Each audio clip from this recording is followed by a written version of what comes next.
तो चलिए एक झलक देखते हैं कि आज हमारा सफर कैसा रहेगा। सबसे पहले हम समझेंगे नंबर्स की बुनियाद को, फिर आगे बढ़ेंगे यूक्लिड की विभाजन विधि की तरफ। इसके बाद अभाज्य गुणनखंड के पीछे का राज जानेंगे, एचसीएफ और एलसीएम को मास्टर करेंगे, और हाँ, सबसे जरूरी, ये सब असल जिंदगी में कहाँ काम आता है ये भी देखेंगे। तो शुरू करते हैं अपने पहले सेक्शन से। सबसे पहले ये समझना जरूरी है कि आखिर ये नंबर्स इतने जरूरी हैं ही क्यों। देखिए, असल में रियल नंबर्स यानी वास्तविक संख्याएं पूरे गणित का फाउंडेशन है। मतलब इस चैप्टर में वो सभी तरह के नंबर्स आ जाते हैं जिनसे अब तक हम सबका पाला पड़ा है, चाहे वो रैशनल हो या इरैशनल। तो चलिए अब मिलते हैं इस चैप्टर के पहले सुपर टूल से, और ये टूल हमें दिया था एक बहुत पुराने ग्रीक गणितज्ञ ने, जिनका नाम था यूक्लिड। ये है यूक्लिड की डिवीजन लेमा। देखने में थोड़ा टेक्निकल लग सकता है, पर ये असल में दो नंबर्स के बीच का रिश्ता समझने का एक बहुत ही पावरफुल तरीका है। सिंपल भाषा में ये बस इतना कहता है कि जब भी हम किसी एक नंबर a को दूसरे नंबर b से डिवाइड करते हैं तो हमें एक कोशेंट q मिलता है और एक रिमाइंडर r बच जाता है, बस। तो चलिए देखते हैं कि ये काम कैसे करता है। मान लीजिए हमें 320 और 132 का एचसीएफ निकालना है, तो हम क्या करेंगे? हम 320 को 132 से डिवाइड करेंगे।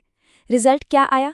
320 बराबर है 132 गुणा 2 प्लस 56। ठीक है, अभी रिमाइंडर 0 नहीं हुआ, तो अब अगला स्टेप, हम 132 को 56 से डिवाइड करेंगे। ये हुआ 56 गुणा 2 प्लस 20। अभी भी रिमाइंडर 0 नहीं है, तो ये प्रोसेस, ये सिलसिला चलता रहेगा तब तक जब तक रिमाइंडर 0 न हो जाए। और जैसे ही रिमाइंडर 0 होगा, जो आखिरी डिवाइजर होगा ना, वही हमारा एचसीएफ होगा। सिंपल। तो इस पूरे प्रोसेस को, यानी यूक्लिड के एल्गोरिदम को, इन 4 आसान से स्टेप्स में याद रखा जा सकता है। बस डिवीजन लेमा लगाते जाओ, डिवाइजर को रिमाइंडर से बदलते जाओ, और जैसे ही रिमाइंडर 0 हो जाए, वही आखिरी डिवाइजर एचसीएफ कहलाएगा। आसान है ना? चलिए अब आगे बढ़ते हैं और एक और बहुत ही फंडामेंटल कॉन्सेप्ट को समझते हैं। ये कॉन्सेप्ट है नंबर्स को उनके सबसे बेसिक बिल्डिंग ब्लॉक्स में तोड़ने का। और इस कॉन्सेप्ट का नाम है अंकगणित की आधारभूत प्रमेय। देखिए, ये बहुत ही बड़ी बात है। इसका मतलब ये है कि हर कंपोजिट नंबर का अपना एक यूनिक फिंगरप्रिंट होता है, जो सिर्फ और सिर्फ प्राइम नंबर से बना होता है। और ये फिंगरप्रिंट किसी दूसरे नंबर का हो ही नहीं सकता, बिल्कुल यूनिक। और इस फिंगरप्रिंट को ढूंढने का सबसे मजेदार तरीका है फैक्टर ट्री मेथड। जैसे 210 का एग्जाम्पल लेते हैं। हमने इसको तोड़ा 21 और 10 में, फिर 21 को तोड़ा 3 और 7 में, और 10 को तोड़ा 2 और 5 में। अब देखिए, एंड में हमारे पास सिर्फ प्राइम नंबर्स बचे हैं, 2, 3, 5 और 7। यही है 210 का प्राइम फैक्टराइजेशन, इसके यूनिक बिल्डिंग ब्लॉक्स। तो अब हमारे पास 2 पावरफुल टूल्स हैं, यूक्लिड का एल्गोरिदम और प्राइम फैक्टराइजेशन। चलिए अब देखते हैं कि इन टूल्स से एचसीएफ और एलसीएम निकालने जैसे सवालों को कैसे सॉल्व किया जाता है। वैसे तो एचसीएफ और एलसीएम निकालने के 2 मशहूर तरीके हैं। एक है थोड़ा लंबा आम तरीका, जिसे लिस्टिंग मेथड कहते हैं, और दूसरा है एक बहुत ही स्मार्ट और एफिशिएंट तरीका, हाँ वही प्राइम फैक्टराइजेशन मेथड। तो इस स्मार्ट मेथड के रूल्स क्या हैं? बिल्कुल सिंपल। एचसीएफ निकालने के लिए हमें सिर्फ कॉमन प्राइम फैक्टर्स की सबसे छोटी पावर लेनी है, और एलसीएम निकालने के लिए हमें उस नंबर में शामिल सभी प्राइम फैक्टर्स की सबसे बड़ी पावर लेनी है। बस इतना ही। और यहीं पर एक बहुत ही काम का फॉर्मूला भी सामने आता है।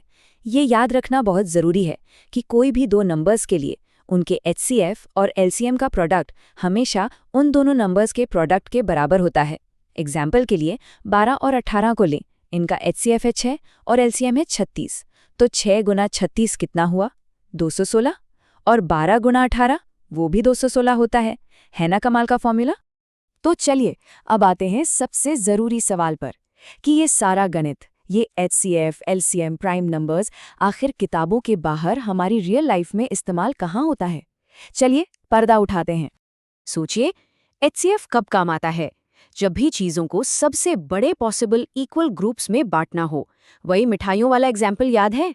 अगर दोस्तों में मिठाई ऐसे बांटनी हो कि सबको बराबर बराबर मिले और कुछ भी ना बचे, तो वहाँ HCF का ही इस्तेमाल होता है। और बिल्कुल इसी तरह LCM ये पता लगाने में हेल्प करता है कि अलग-अलग साइकिल वाली चीजें एक साथ कब होंगी। जैसे 3 अलग-अलग ट्रैफिक लाइट्स हैं जो अलग-अलग टाइम पर ग्रीन होती हैं। वो तीनों एक साथ ग्रीन कब होंगी? इसका जवाब LCM देता है। और अब शायद सबसे चौंकाने वाला इस्तेमाल, ये जो प्राइम फैक्टराइजेशन है ना, यही मॉडर्न क्रिप्टोग्राफी की यानी सीक्रेट कोड्स की रीढ़ की हड्डी है। बिल्कुल यही वो